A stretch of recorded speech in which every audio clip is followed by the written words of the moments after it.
नेपाल के अंदर international cricket ground बनने की बातें आपने कई बार सुनी होंगी, कई वीडियो भी हमारे देखे होंगे।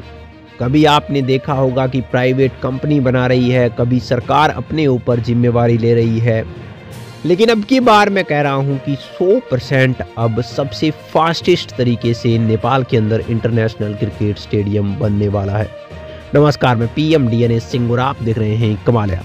इतने दिन तक मैंने कहा था कि सरकार ने जिम्मेवारी ली है, वो बनाएगी, वो कैसे प्रोजेक्ट करेगी, 2-2% देगी, 3-3% देगी, कब तक ये तैयार होगा, इसकी बात मैंने अभी तक कभी नहीं करी थी। लेकिन इस वीडियो के लिए मैंने ऐसा क्यों बोला है कि अब 100% बनेगा इंटरनेशनल क्रिकेट स्टेडियम, और दूसरी बड़ी बात ये भी कि बहुत ही ज़्यादा फास्टली तरीके से बनेगा। इसका क्या रीज़न हो सकता है? आप अजम्पशन कर सकते हैं और आप अज्यूम कर सकते हैं इस चीज़ को, लेकिन मैं आपको पूरा डिटेल से बताऊंगा कि किस आधार पे मैंने ये बात कही है। तो वीडियो के अंत तक बने रहिए, और अगर आप चैनल पे नए हों तो चैनल को सब्सक्राइब करके बेल आइकन दबा लीजिए ताकि आप पूरा अपडेट भी सबसे पहले मिल सके। चलिए वीडियो को शुरू करते हैं।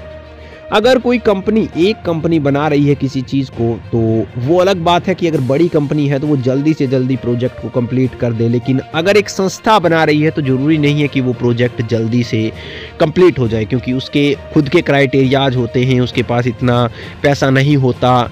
तो हमने इसके हिसाब पर से देखा था धुरमुस सुल्तानी को भी, जैसे Gautam Buddha international cricket stadium आज तक नहीं बना, उसका काम रुका पड़ा है। जरूर यहाँ पे सरकार ने जिम्मेवारी ली है, लेकिन इतना आसानी से वो भी नहीं हो सकता, क्योंकि सरकार को भी तो कहीं से पैसा चाहिए ही चाहिए। दूसरी ओर यहाँ पे सरकार ने घोषणा करी थी कि हम 2 और क्रिकेट स्टेडियम को मॉडिफाई करेंगे, जिसके अंदर एक टीयू क्रिकेट स्टेडियम भी था। अब उसके लिए यहाँ पे सरकार ने एक मॉडल तैयार किया है। मैं उस मॉडल को देखकर ही ऐसा कह रहा हूँ कि वास्तव में अब ये क्रिकेट स्टेडियम बहुत ज़्यादा जल्दी बनेगा।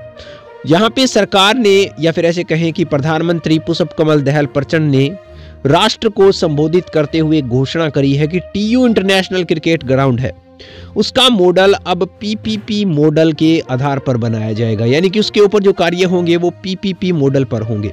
मैं थोड़ा सा आपको पीपीपी मॉडल समझा दूंगा, जिससे आपको पता चल जाएगा कि किस तरह से ये यहाँ पे जल्दी कार्य होगा।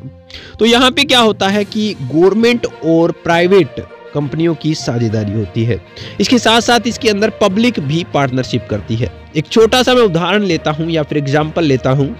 एक रोड प्रोजेक्ट मानिए आप, जिसके अंदर बहुत लंबा रोड बनना है, तो अगर सरकार बनाएगी तो आप देखते हैं कि प्रोजेक्ट 12-12 साल से 20-20 साल से वर्क इन प्रोग्रेस दिखाई देते हैं। लेकिन उसी तरह से अगर आप एक बड़ी प्राइवेट कंपनी को दे देते हैं, जिसके पास टेक्नोलॉजी अच्छी है, जिसके पास पैसा अच्छा है, तो वो प्रोजेक्ट किस हिसाब से जाता है? सरकार कहती है आप बनाइए इस प्रोजेक्ट को, और इसके हिसाब से आपको 10 साल के लिए लीज पर दिया जाएगा, 20 साल के लिए लीज पर दिया जाएगा, जब रोड बन जाएगा उसके बाद से। दूसरी ओर यहाँ पे जिसमें मटेरियल लगता है, उस कंपनी को कहती है कि आप वहाँ पर जाके कोई भी आप अपनी इंडस्ट्री सेटेबल कर दिए, जिससे कि आपका जो मटेरियल है वो रोड के अंदर यूज किया जा सके। यानी कि 2 प्राइवेट कंपनियों को ऐसे करके जो गवर्नमेंट है उसने दे दिया।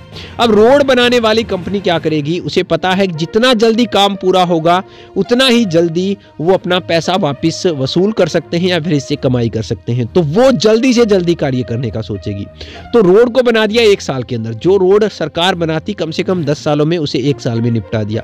उनका रीजन है क्योंकि वो कमाई करना चाहते हैं। फिर वो टोल लगाएंगे, और फिर पब्लिक, जिसको तीसरा पीपी का तीसरा पी है पब्लिक यानी कि पीपल, वो वहां से टैक्सेस देंगे उस रोड के प्रति, और वहां से क्या होगा कि कंपनी अपना पैसा वसूल करेगी, इसके साथ साथ वो कमाई भी करेगी।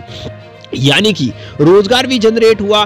दूसरी ओर प्राइवेट कंपनी ने जल्दी काम भी कर दिया। तीसरी ओर हम कह सकते हैं कि जो 10 साल के बाद पर लीज पर दिया गया तो बाद में सरकार की हो गई वो चीज़। कुछ ऐसा ही मॉडल यहाँ पे इस क्रिकेट स्टेडियम पे है। लीज पे दिया जाएगा, चाहे 20 साल के लिए दिया जाए, चाहे 30 साल के लिए दिया जाए, उसके बाद यहाँ पे वापस सरकार का ये स्टेडियम हो जाएगा। तो आप सोच सकते हैं कि अब यहाँ पे ये मॉडल है वो बहुत ही ज़्यादा अच्छा वर्क करने वाला है।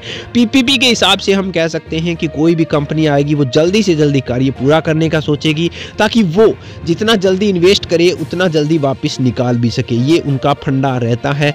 तो यहाँ पे हम कह सकते हैं कि ये सबसे बेस्ट ऑफ द मॉडल है, और इससे यहाँ पे टीयू क्रिकेट ग्राउंड आसानी से बन भी जाएगा। इसके बारे में आपकी क्या राय है? अपने विचार कमेंट सेक्शन में जरूर लिखिए। चलिए आज के लिए इतना लगता है, कोई नया अपडेट मिलता है फिर आपके सामने हाजिर होंगे। तो वीडियो को लाइक कीजिए, शेयर कीजिए, और अगर आप चैनल पर नए हो चैनल को सब्सक्राइब करके बेल आइकन दबा लीजिए ताकि आपको अपडेट भी सबसे पहले मिल सके।